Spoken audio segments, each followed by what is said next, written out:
quality movies na lang panonoorin nila. Pero as a producer ba, attorney, hindi ka nangangamba na medyo yung kaguluhan na nangyayari ngayon? Yun nga, may banta ng one-time, big-time rally. If ever, whatever happens there, baka ma-apektuhan nga yung film industry natin, di ba? O kung magkakaroon na. Ngayon kasi may panawagan na impeach naman din si PBBM. Your views about that? Those are matters beyond my control. And hindi ko pwedeng sabihin nga, wag nilang gawin sapagkat ako mismo lalahok ako sa one-time, big-time na yun na pinapanawagan ni dating Gobernador Chavit Singson sapagkat I am also a political animal. I belong to the PDP, the Partido Demokratiko ng Pilipinas, and I'm their deputy spokesman. So I'm a ranking member of a major political party na hindi ko pwedeng hindi suportahan yung mga adhikain at mga pagkilos ng aking partido. So anong nakikita mo, attorney, kung sakali magkakaroon tayo ng pagpapalit ng liderato?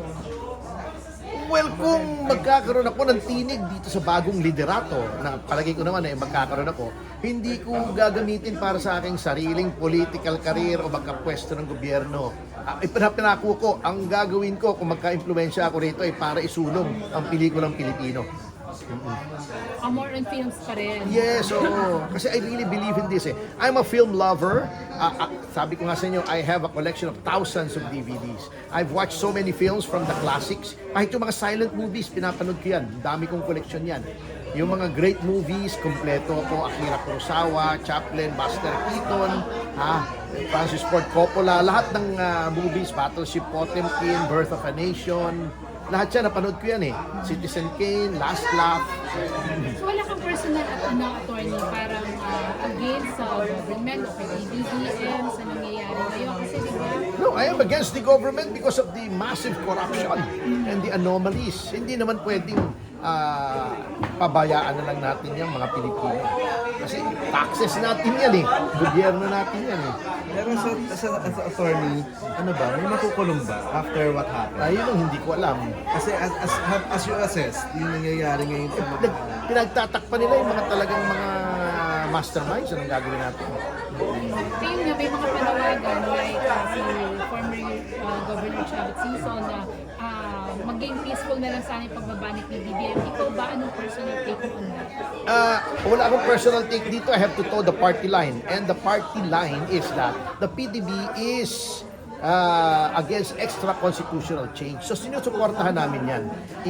Mag-resign siya para magpalit ng pamahalaan. Oo. Ayaw namin ng gulo, ayaw namin ng kudeta, ayaw namin ng revolutionary government. Gusto namin kung may pagbabago ay within the framework of the existing constitution. Pero meron ba kayong moves para kung sakaling hindi naman talaga bumaba si PBBM at gusto tapusin yung kanyang term? Wala tayong magagawa noon. Hindi naman natin siya pwedeng pwersahin. All we can do is continue to exercise our constitutional rights to free expression, to peaceably assemble, to petition the government for redress of grievances. Gagamitin natin mga karapatan natin para sa mapayapang pagbabago. Attorney, I know you're so updated sa lahat ng mga issues dito sa atin. No? Aware ka na dun sa kumakalat na viral ngayon na vlog ni Dean Shays about the nude photos and videos daw ng ating First Lady? Para sa akin, that is beside the point. Kung maganda ang pamamahala, kahit maghubad sila, wala akong pakialam eh.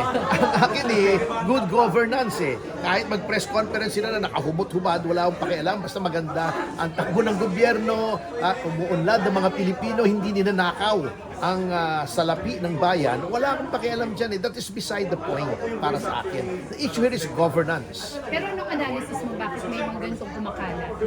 Well, black propaganda. And for the record, ayoko ng ganitong mga paninira. Kasi it diverts the issue from graft and corruption to yung mga ganitong sensationalism eh. Dapat hindi na pinapatulan yan. That is not the issue. Hubad o hindi hubad, authentic o hindi authentic. Let's stick to the issue. Huwag nating haluan ng mga ganyan. Hindi tugma yan sa ating mga issue na tinatalakay. Last na lang, attorney, ikaw ba, is it possible na gumawa ka ng isang sexy film na artistic naman? Pwede naman, kasi ang Kaya dami daw naman. bida Kasi from your, di ba, yung talent agency mo na Bora? Oo, lahat ng genre we will try. In fact, meron nga kaming script, yung Eva 1, sci-fi na sexy.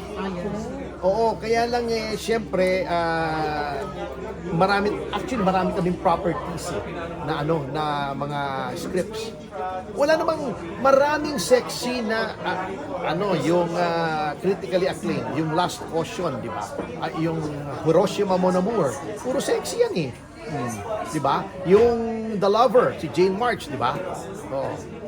Maraming sexy. Pero sa ngayon, wala pang line. Wala pa, pero may script ako ng ganon. Very sexy in fact.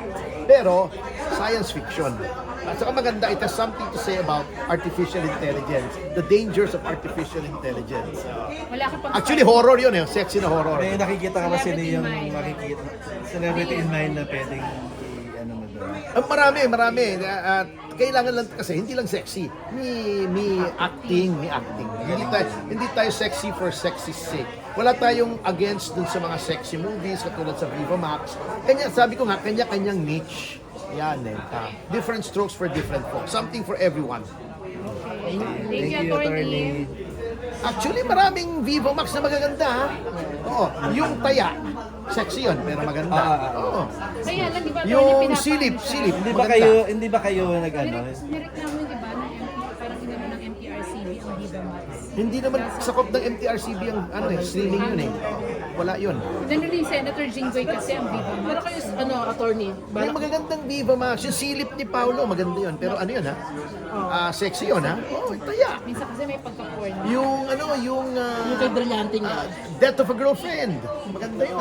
Yung kay AJ, marami Pero maganda. attorney, may plans ba kayo na mag-produce for VMAX, for Viva Max?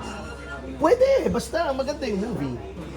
Ang problema, atin-atin lang, wag off the record na. Hindi, okay lang naman ulit off the record. Kasi pag nag-produce ka for Viva Max, maliit yung bigay eh. Hindi ako makagawa within that budget na